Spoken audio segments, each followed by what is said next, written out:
Hello everyone, Manish here, welcome to tax club. 31 जुलाई को CBIC ने एक नोटिफिकेशन इशू किया था जिसके अंदर कंडीशन प्रेस्क्राइब किए थे फॉर अनरजिस्टर्ड पर्सन जो ई कॉमर्स ऑपरेटर के थ्रू अपना प्रोडक्ट सेल करना चाहते हैं। अभी ऑन 4 अगस्त 2023 सीबीआईसी ने दो नोटिफिकेशन इशू किया है, notification number 36 and 37।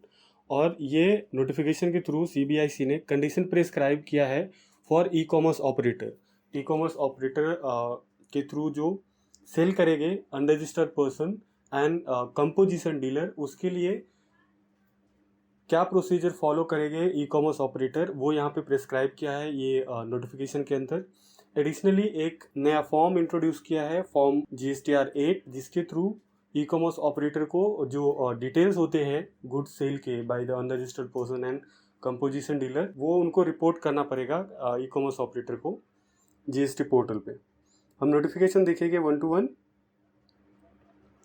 First notification है नोटिफिकेशन नंबर 36 और 36 नंबर नोटिफिकेशन है वो है फॉर कंपोजिशन डीलर कि अगर कोई कंपोजिशन डीलर प्रोडक्ट सेल करता है ई कॉमर्स ऑपरेटर के थ्रू तो ई कॉमर्स ऑपरेटर को क्या करना है, उनके लिए क्या प्रोसीजर होएगा। तो फर्स्ट ई कॉमर्स ऑपरेटर को ये ध्यान रखना होएगा कि अगर कोई कंपोजिशन डीलर है और वो सप्लाई कर रहे हैं उनके थ्रू, तो वो इंटर स्टेट सप्लाई ना करे। दैट मीन्स कोई कंपोजिशन डीलर अगर ई कॉमर्स ऑपरेटर पे लिस्ट होते हैं तो वो इंटर स्टेट सप्लाई करना अलाउ नहीं करेंगे ई कॉमर्स ऑपरेटर। दूसरा, जो ई कॉमर्स ऑपरेटर है वो TDS डिडक्ट करेंगे under section 52 of the act. जो GST के अंदर TDS डिडक्ट करना होता है वो TDS डिडक्ट करेंगे।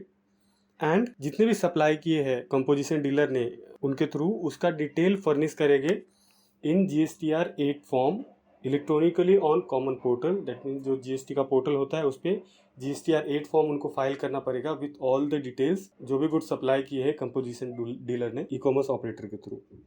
देन जो नोटिफिकेशन नंबर है 37, यहाँ पे भी ऑलमोस्ट सेम प्रोसीजर है कि अगर अनरजिस्टर्ड पर्सन सेल करते हैं ई कॉमर्स ऑपरेटर के थ्रू तो वो केस में ई कॉमर्स ऑपरेटर का क्या ड्यूटी रहेगा। तो फर्स्ट जो कंडीशन है यहाँ पे वो है ई कॉमर्स ऑपरेटर चेक करेंगे कि जो अनरजिस्टर्ड पर्सन है वो रजिस्टर्ड हो रहे हैं उनके पास फॉर सेलिंग गुड्स, उनके पास इनरोलमेंट नंबर है कि नहीं।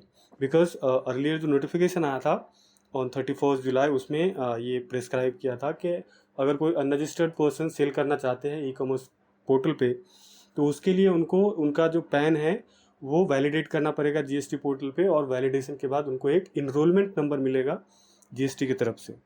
तो अनरजिस्टर्ड पर्सन के केस में उनके पास इनरोलमेंट नंबर होना कंपलसरी है, ये ई कॉमर्स ऑपरेटर को देखना है। Then again inter state supply ना हो ये देखना है उनको। नेक्स्ट जो कंडीशन है वो है अनरजिस्टर्ड पर्सन है उसे ई कॉमर्स ऑपरेटर TCS डिडक्ट नहीं करेंगे। जो TCS डिडक्ट करना होता है अंडर GST अंडर सेक्शन 52 वो डिडक्ट नहीं करेंगे अनरजिस्टर्ड पर्सन के केस में। कंपोजिशन डीलर में हमने देखा था कि उनको TCS कलेक्ट करना होता है, बट यहाँ पे अनरजिस्टर्ड डीलर के केस में वो कोई भी टैक्स डिडक्ट नहीं करेंगे अनरजिस्टर्ड पर्सन से।